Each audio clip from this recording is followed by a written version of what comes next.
Welcome to this presentation for Kilted Ancestors. Kilted Ancestors is a private Facebook group set up as a meeting place for those with Scottish ancestry. Regardless if you research your own family history or not, preserving the stories handed down by your parents or grandparents is so important. The group is an amazing place to not only share the challenges faced in your own research, but to obtain inspiration to tell the story of your own family's journey. 2022 is Scotland's Year of Stories, and during this year, Claire Wilson and Christine Woodcock will be bringing a whole host of free events and activities to group members, many of them via Facebook Live events. You can join the group by searching Kilted Ancestors on Facebook, or if you would like to subscribe to the newsletter, visit www.treehousegenealogy.co.uk/Kilted Ancestors. Taking things that bit further, Claire and Christine have also set up a quarterly virtual conference named Kilted Culture, which again embraces Scotland's Year of Stories. This is based on 4 separate themes and has some really amazing guest speakers. You can book 1, 2, 3, or all of the events, and if you book all 4, you will obtain a free bonus event which will show you how to pull your own family story together. You can view details of the speakers and topics and book now via Christine's website at www.genealogyvic.com. And let's move on with today's speaker.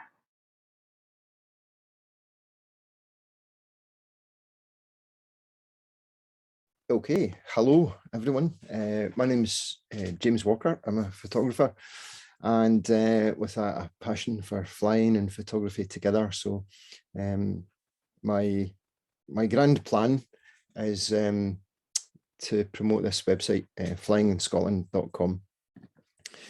So this is really what it's about. That's a picture taken by me of Oban Airfield, and my dream and what got me through a particularly difficult time was the prospect of touring Scotland by aeroplane. I've got one little aeroplane, and the plan was to tour Scotland and sort of take photographs and blog about it and share experiences, and so I let people see, people know how amazing the country is.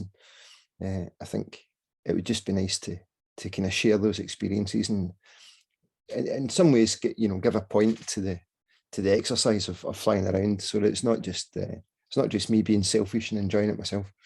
I think there's something there that would interest lots of people. One of the things I do when I interview pilots is I often ask them, if they could do, particularly if they're like commercial or in the Air Force, whatever, or trainee pilots, and I ask them where they would go and what they would do. And very often it's they want to fly over their house first. So that kind of led to this conversation. And it sort of taps in with 2 or 3 other strands. So there's a bit of the history, there's a bit of just the general scenery of the place, documenting what's happening. We'll touch a little bit on that. So it's more than just about recreation, but it's about sort of seeing what's there now. I'm quite interested in looking back into the past, but also towards the future. But to do that, you kind of need to see what's there now. And I'll share a wee story with you that kind of made me laugh. And when I told Claire, she was quite tickled by it. So this is where I'm from. This is my hometown. And I grew up in a house that's just above that, in the bottom right hand side, that oval around the football pitches. My childhood house was just up there. So there's lots of people, as I say, want to see where things are and what they're like now and where they came from. And I had an interesting visit not long after we moved into the house I'm in now, and there was a a group, my daughter came out, I was out walking the dogs, and my daughter came out and said, "There's some people here to see you, Dad." I says, "Who are they?" She says, "I don't know." I says, "What do they want?" "I don't know." She says, "But there's about 8 of them." And I was like, "All right, that's a bit scary." So we scuttled back to the house, and I was met by a lovely lady who says, "I hope you don't mind us dropping by, but we were in the area for a family wedding. And we've been doing a bit of genealogy research, and she says, my great whatever grandfather bought this farm in 1741." And that just kind of sort of blew my head a little bit, for a Sunday morning. And so what could you do? You bring them in, have a cup of tea and show them around the place. And we just had a bit of a chat. So they had all emigrated a couple of generations ago. They still have a farm, but it's something like 3 million acres in Canada. So the really fun thing was I had said to them, I said, "So you're in for a family wedding?" She says, "Yeah, it's a once in a lifetime opportunity. We've never been before, and we'll probably never make it back. So I thought we'd come and have a look at the old country and where our roots are." And I says, "Where was the wedding?" So I'm expecting her to say I'm in North Ayrshire, so not far from Largs. But I was expecting her to say, Glasgow or Edinburgh or Ayr or something. London. Our wedding was in London, and they had driven up the day just for a look to see where their ancestors had come from. And I know that 400 miles in Canadian terms is not a lot, but it's still a big ask. It's a whole day thing. And then we're flying back that night. They'd driven up just to come and see it, and then we're driving straight back, and they were flying out of Heathrow as well. Bizarre. So that kind of got me thinking about the whole genealogy thing and where we're from and potentially what I could do.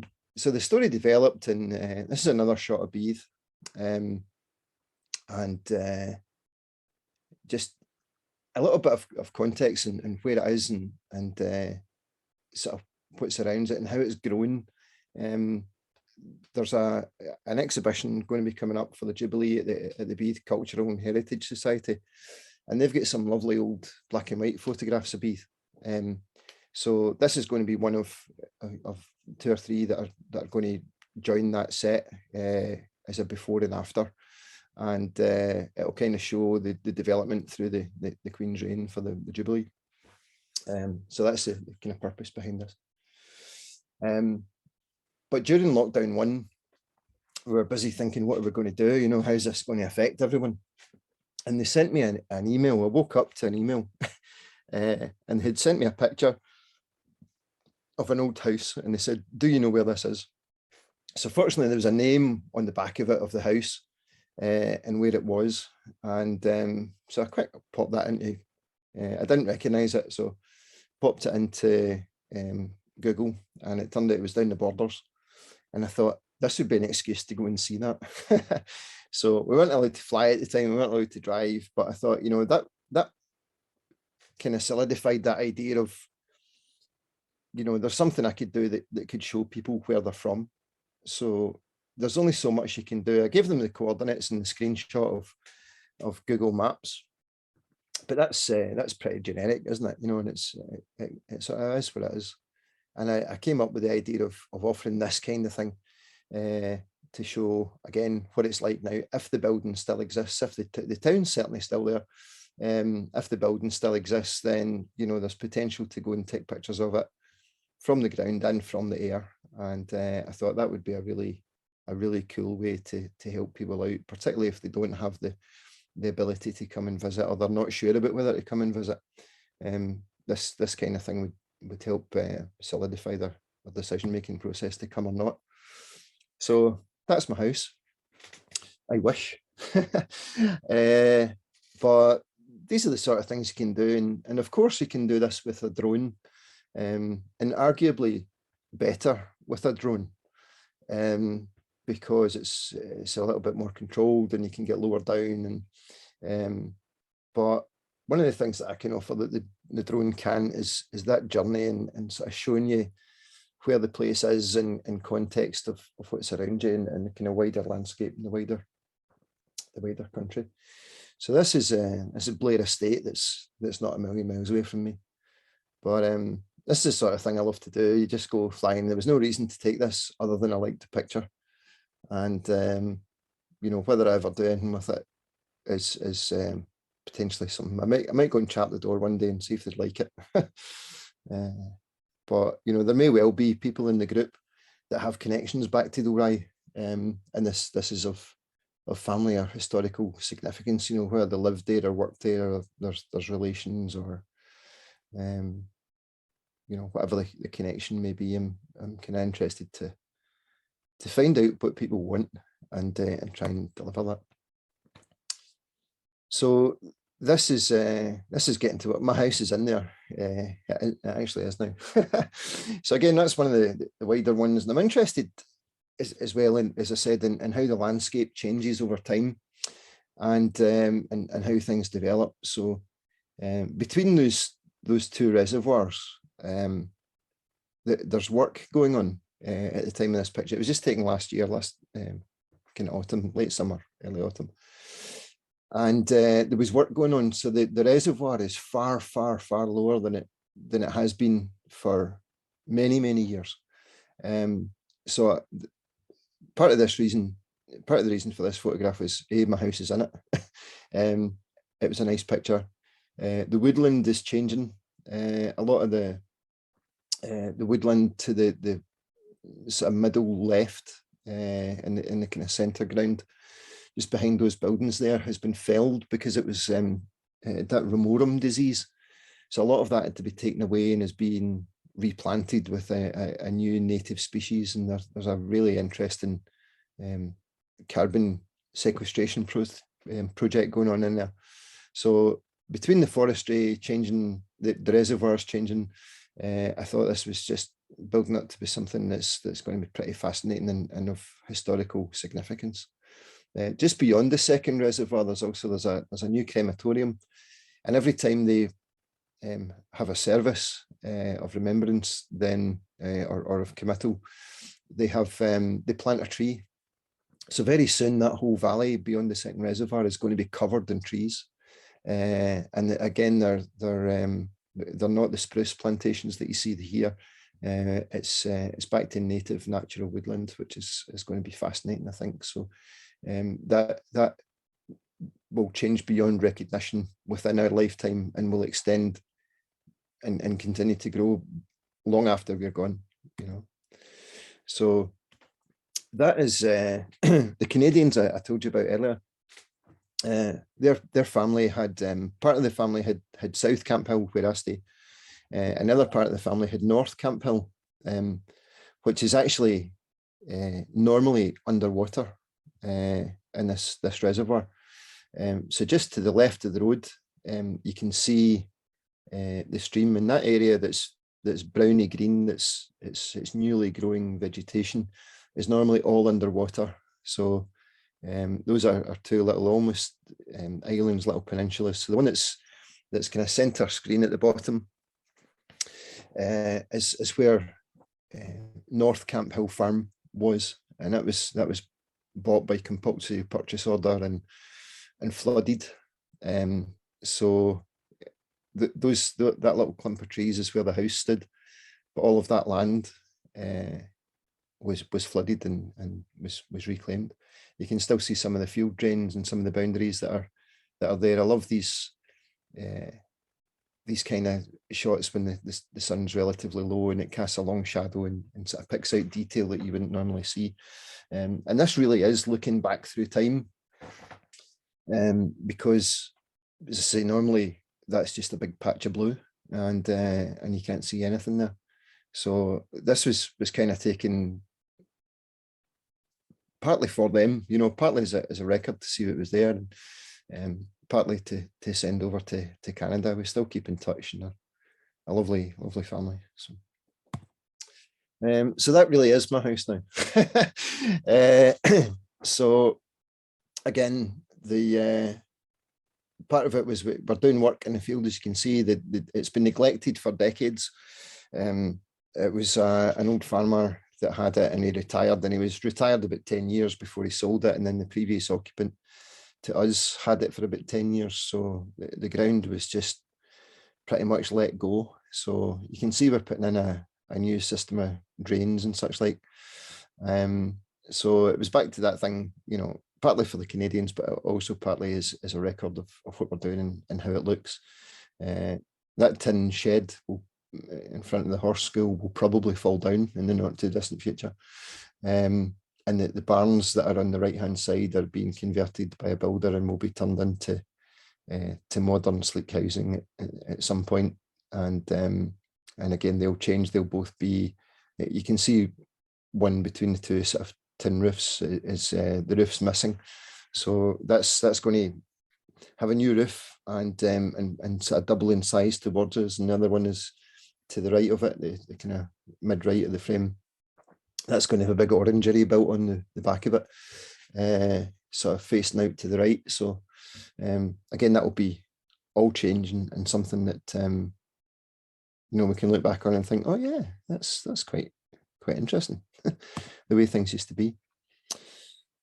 Again, to do with modern industry and the way things are and the way things were, the whole bottom left part of those blue sheds you can see are whiskey bonds. They're full of Chivas Regal whiskey.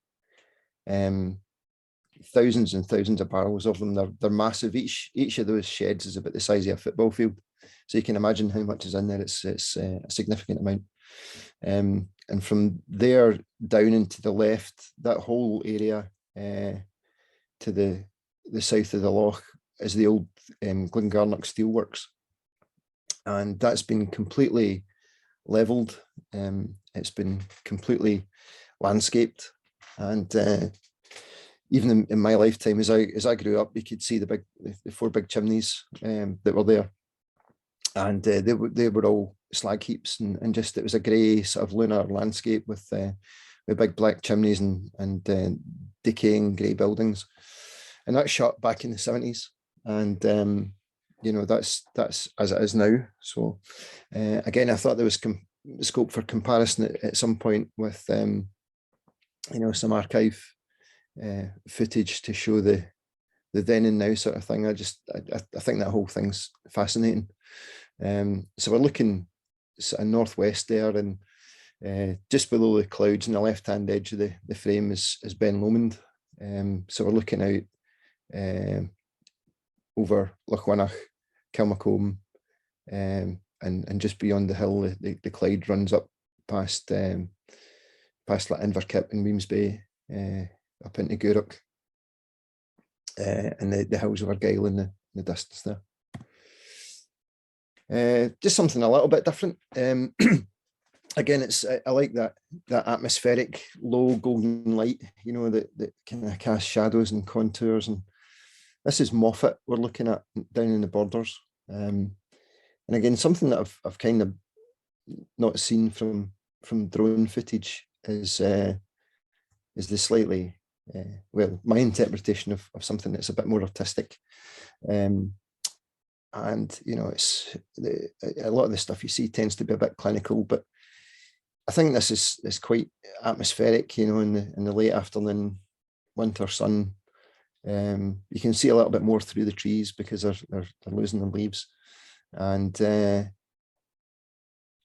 you know, you can pick out details there that again sort of put things into context and just see the way things are, see the way things have developed from the little market town it was to what's now quite a bustling and modern town.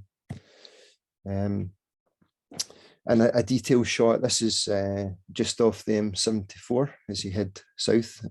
It's officially still Moffat, but that's Auchen Castle, Auchen Castle, in the right hand side of the frame there, and where it sits, and it leads off into this has been cropped for the screen, but off to the left there's a new sort of spa resort of the same name. But again, I like the detail and the atmosphere of the autumn landscape with the ruins of the castle in the background. So finally, this is my final slide. And again, it's about sort of what's possible and what might be of interest, you know, and this is Swinley's Quarry. Again, just outside Dalry, quite close to me. There's on the left-hand side, the kind of 2/3 of the way up on the left-hand side of the frame, that knot of trees contains an Iron Age hill fort that is now almost surrounded by the quarry. And there's a question as to whether that will survive or whether commercial imperatives will take over and consume it. So I think it's an interesting site in itself. And again, when I was growing up, I looked out my bedroom window and I looked across the four chimneys of the steelworks that we talked about a minute ago, and across to this little hill, and it was that wee cliff at the front of it was the original quarry, and it was quite prominent in the landscape, just being a pale grey scar against the green. But as you can see now, the excavations have taken away the entire hill. It's hollow now. It's just a facade. And again, that's just within, you know, my lifetime, and I'm not that old. So it'll be interesting to see what happens to that, you know, whether the face of that quarry goes as well, whether they retain that and fill it in, or, you know, how much is left around the hill fort, or whether the whole thing will just disappear and become flat and eventually be filled in with some kind of landfill site. So I told a lie, sorry, that wasn't the last slide. This is the last slide. This is definitely the last slide. And that's Stewarton, down in Ayrshire. So again, it's a combination of the old and the new, that old Victorian viaduct, the branch line that comes down towards us, it's no longer in existence, and you know, just showing a little bit of the expansion of the town, and that was taken for someone that lived in the town and kind of wanted to see. There was a little bit of a there was a memorial done when there's a memorial in the town for folk that lost their lives building that viaduct, and it was being restored just a few years ago, and sadly there was another worker fell from the scaffolding on the viaduct and was killed, so his name was being added to the memorial. So things are, you know, some things don't change, some things change enormously, and sometimes it's very unexpected as to what will happen. So there's just a little bit of recording what we have and recording what's there, and if that ties in with people's wants and desires, and, you know, want to see their ancestors' house or where they live now, then I think that's something that's fascinating to me as well, and I'm happy to share those experiences. So that would be it. So Claire, if there's any questions or any points you wanted to cover, whatever, that would be, I'm done. Thanks very much, Jim. If you stop sharing your screen, yep, we can just have a little chat. I've lost my mouse. Just hit enter. There we go. Such a bonny country. Thank you. Amazing, eh? Christine misses it. I do. No, some of those images are just amazing. I mean, when you look at the one of, you know, the Chivas distillery, and you see, I mean, you can actually see all the way along to those hills. That's not something you would get with drone footage. You know, the drone footage, it kind of looks down the way. And then you even kind of get the same kind of, you know, so I mean, I find when you do family history research, you go onto Google and you think, right, you know, we'll zoom down, and it just zooms down the same way that a drone would. You know, you don't get that panoramic type view that you're actually getting with that. So it's a totally different view of the place. Yeah. Well, and Google's just a snapshot in time. That's, you know, it's like you say, you don't get the perspective of it all. Right? Yeah. And it's not always clear. No. You know, if you go in and you say, right, you know, my ancestor lived on a farm, and you go down and you look, it's not always clear to see what's actually round about. I think certainly with the aerial images, you do see a lot more. Yeah, and you can take it, you can choose when you do it as well, so you can take it in the best light. I've got an app called it's an ephemeris, and you can work out where the sun is going to be at a particular time of day. Right. So you can choose when you go, so you can choose where you go, you can choose when you go, you choose the height you go, you can choose the focal length. There's all sorts of things you can do. And I think it's endlessly fascinating, and to be able to do that kind of thing. And, when I said to our Canadian friends, that they would, I could go and do that. I says, is the house of interest to you? I says, because I'd done a little bit more digging by the time she get back to me. And she says, no, it was just kind of, it was a photograph that was in the kind of scrapbook, but there was no particular relevance to it. I thought, but that was the kind of first one that gave me the idea to say, you could go down and you could choose when to take it and see what it's like now. Because there was 2 or 3 that were obviously built to a pattern. It was quite a distinctive house. It was like a long farmhouse. But it had really distinctive, like 5 or 6 attic windows, we kind of dormer windows. And I thought, that's unusual. That's probably still there. And I looked and I thought, oh, there it is. And I went, oh, no, wait, there's another one.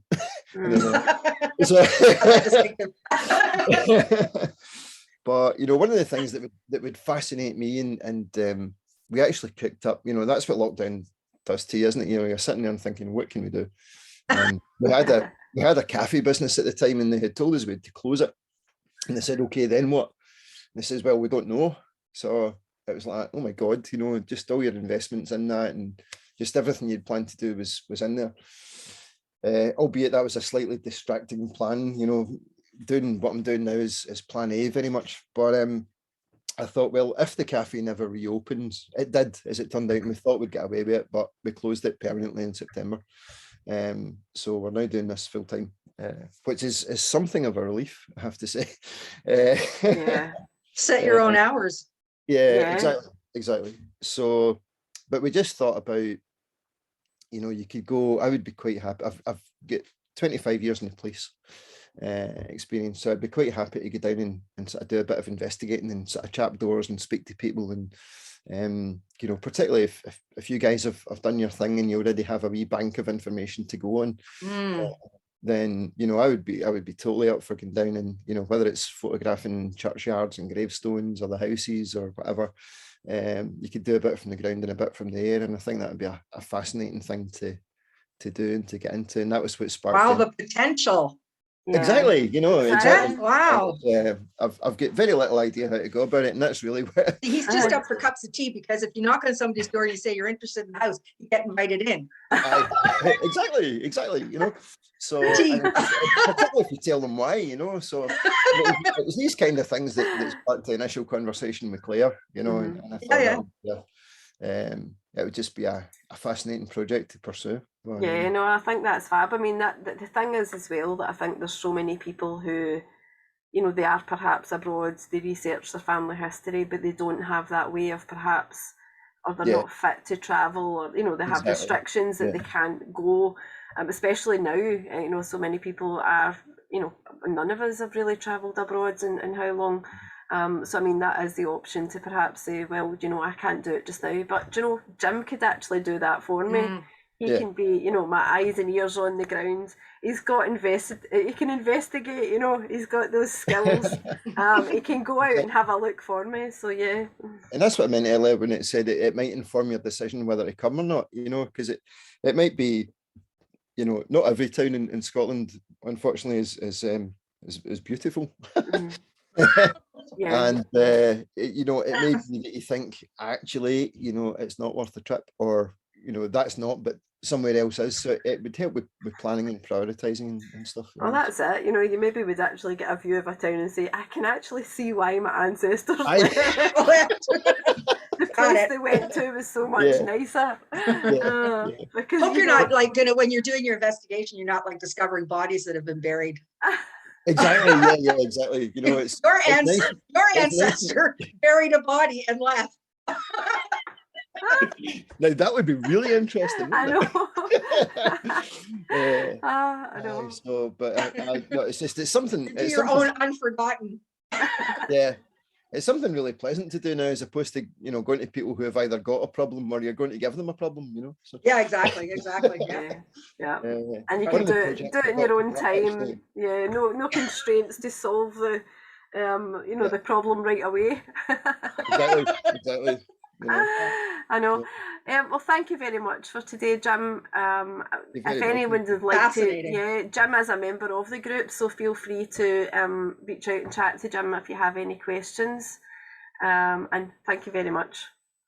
You're welcome, more than welcome. Happy to help. It's been an absolute pleasure and an honour to try and assist, you know. So anytime. Thank you. Good stuff.